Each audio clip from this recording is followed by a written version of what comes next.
দোয়াটি মাত্র 6 বার পাঠ করুন। রমজান আসার আগেই আপনার কঠিন রোগ ভালো হবে ইনশাআল্লাহ। প্রিয় ভাই বোনেরা, আপনি হতে পারে কঠিন রোগে আক্রান্ত হয়ে পড়েছেন, অনেক ডাক্তার দেখিয়েছেন, কোনোটাই কাজ হয়নি। ঔষধ সেবন করেছেন একের পর এক, ঘুরিয়ে ফিরে কোনোটাই কাজ হয় না। আপনার কঠিন রোগ মোটে ভালোই হচ্ছে না, একেবারে অসুস্থ হয়ে পড়েছেন। দিন দিন আরো আপনি নিস্তেজ হয়ে পড়ছেন, বিছানায় পড়ে যাচ্ছেন, উঠতেও পারছেন না, এভাবে হচ্ছে। আপনি দোয়াটি পাঠ করুন।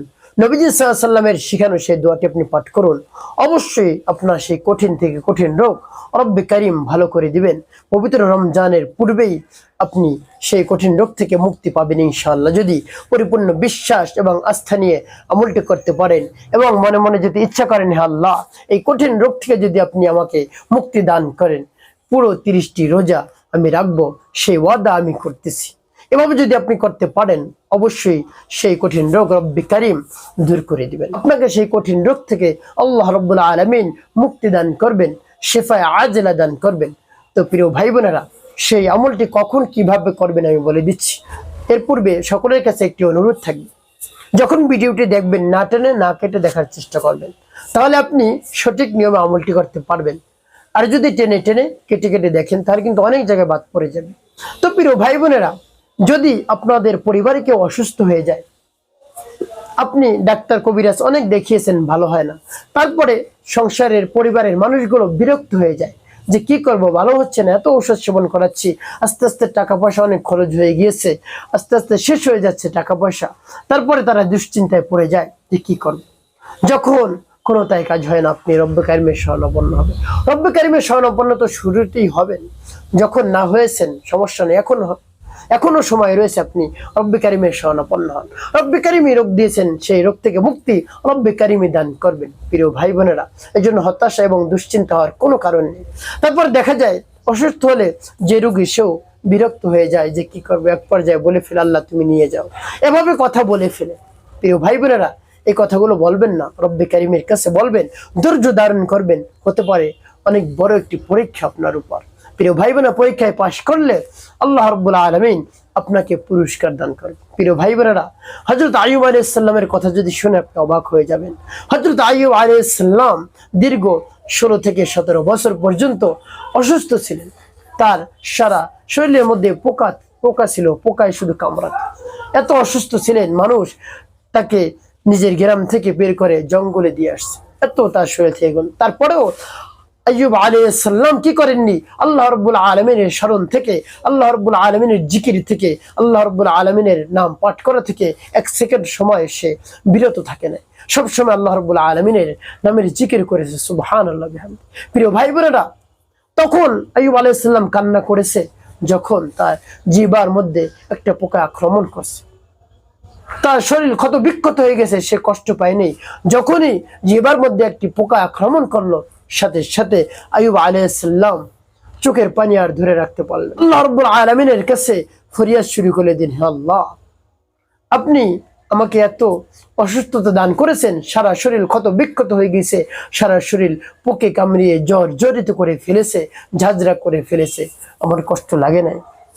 এই পবিত্র জবান দ্বারা আপনার নামের জিকির করি, আপনার নামের তাসবিহ পাঠ করি, আপনাকে স্মরণ করি, আপনাকে ডাকি, এখন তো আর ডাকতে পারবো না, আমার জিহ্বার মধ্যেও পোকা আক্রমণ করেছে। এটা বলে রব্বে কারিমের কাছে কি করলেন? রব্বে কারিমের কাছে বললেন, হে আল্লাহ, আমি সহ্য করতে পারি না, আপনার নাম যদি না নিতে পারি তাহলে আমি আর সহ্য করতে পারবো না। দেখুন আল্লাহ রাব্বুল আলামিন কি পরীক্ষা নিয়েছেন, তারপরেও ধৈর্য হারাননি। তো প্রিয় ভাই বোনেরা, এরপরে আইয়ুব আলাইহিস সালামকে আল্লাহ রাব্বুল আলামিন মুক্তি দান করলেন। এই কথাগুলো আল্লাহ রাব্বুল আলামিনের কাছে অনেক পছন্দনীয় হয়ে গেছে।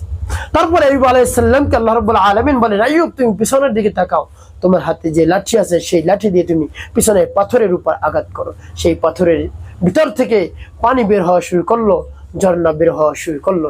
সেই পানি দিয়ে আল্লাহ রাব্বুল আলামিনের আদেশে গোসল করলেন। সাথে সাথে আইয়ুব আলাইহিস সালামের শরীর ভালো হয়ে গেল, সে আগের মতো সেই যুবক হয়ে গেল, সুবহানাল্লাহ বিহামদি। তো এটা একটা পরীক্ষা হতে পারে, এই জন্য ধৈর্য হারাবেন না প্রিয় ভাই বোনেরা।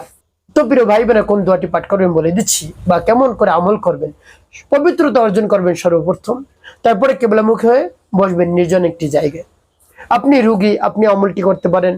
যিনি আপনার পরিবারে রয়েছে যারা, তারাও করতে পারে। আপনি দোয়াটি মুখস্থ করেও রাখতে পারেন। মুখস্থ করে বেশি বেশি আপনি পাঠ করবেন, রব্বে করিম আপনার সেই রোগ থেকে মুক্তি দান করবেন।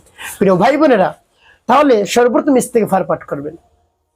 আস্তাগফিরুল্লাহ, আস্তাগফিরুল্লাহ, আস্তাগফিরুল্লাহ বা পূর্ণ ইস্তেগফারটি আপনি পাঠ করতে পারেন। আস্তাগফিরুল্লাহ রাব্বি মিন কুল্লি যামবি ওয়া আতুবু ইলাইহি লা হাওলা ওয়া লা কুওয়াতা ইল্লা বিল্লাহিল আলিয়্যিল আযীম। এভাবে যখন ইস্তেগফার পাঠ করে যাবে, তিনবার দুরূদ শরীফ সাল্লাল্লাহু আলাইহি ওয়াসাল্লাম, সাল্লাল্লাহু আলাইহি ওয়াসাল্লাম, সাল্লাল্লাহু আলাইহি ওয়াসাল্লাম, ইস্তেগফার এবং দুরূদ শরীফ যখন পাঠ করা হয়ে যাবে, তারপর আপনি কি করবেন?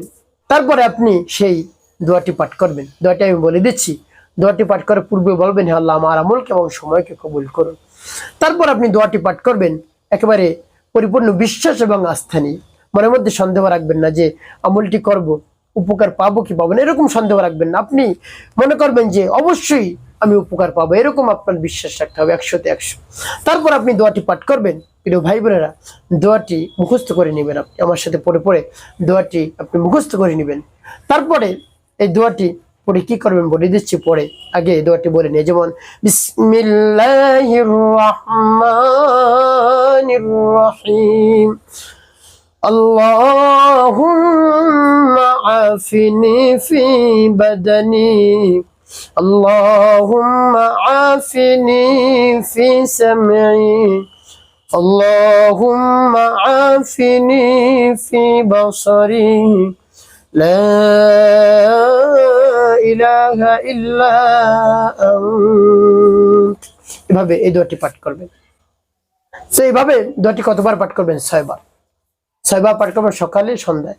সকালে 3 বার, সন্ধ্যায় 3 বার, সকালে 3 বার, সন্ধ্যায় 3 বার। এভাবে আপনি সকাল সন্ধ্যায় 3 বার করে পাঠ করবেন। আরো বেশি পাঠ করতে পারেন অন্য সময়, কোনো সমস্যা নেই। প্রিয় ভাই বোন, যতবার মন চায় ততবার আপনি পাঠ করুন।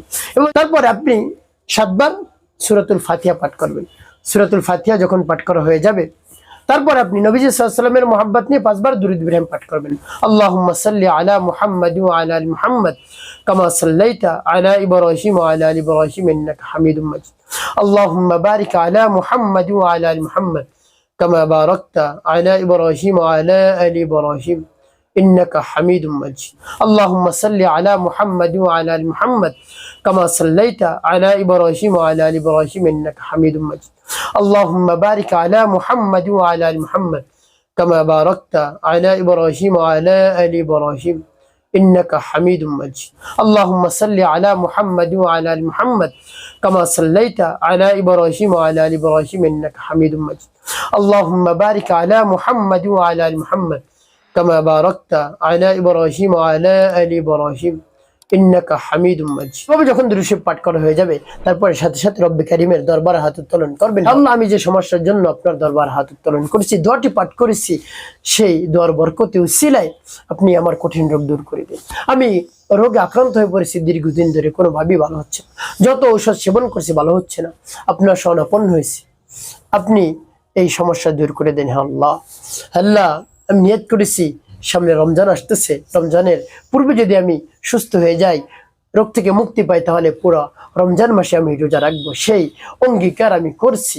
এভাবে রব্বে কারীমের কাছে মন খুলে প্রাণ ভরে পরিপূর্ণ বিশ্বাসের সাথে বলবেন, অবশ্যই আপনি উপকৃত হতে পারবেন ইনশাআল্লাহ। প্রিয় ভাই বোনের, একটি কথা মনে রাখতে হবে, 5 ওয়াক্ত নামাজ আপনাকে আদায় করতে হবে। মানুষের কল্যাণে খেদমতে কাজ করবেন, অবশ্যই আপনার জীবন হবে সুখময় এবং শান্তিপূর্ণ।